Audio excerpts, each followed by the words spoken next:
तर वांद्रेवरळी सिलिंकवरून कलानगरकडे जाताना एका मोठ्या होर्डिंगचा नागरिकांना भीती पाहायला मिळते।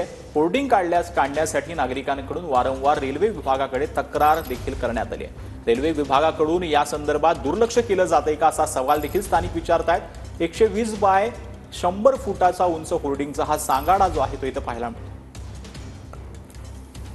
घाटकोपरमध्ये घडलेल्या होर्डिंग दुर्घटनेमध्ये अनेक निष्पापांचे बळी गेले होते।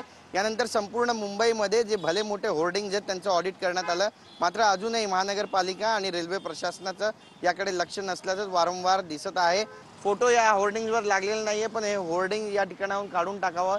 कधी जर हे होर्डिंग पडलं तर मोठी दुर्घटना होऊ शकते, अशी तक्रार इथल्या स्थानिकांकडून करण्यात येते। मात्र महानगरपालिका आणि रेल्वे प्रशासनाच्या हद्दीत असलेल्या या होर्डिंगकडे कुणाचंही लक्ष नाही असंच वारंवार पाहायला मिळते। एकीकडे रेल्वे ट्रॅक्स आहेत बँड्राचे, तर दुसरीकडे मुंबईला सप्लाय करणाऱ्या पाणी पुरवठा करणाऱ्या पाईपलाईन्स आहेत।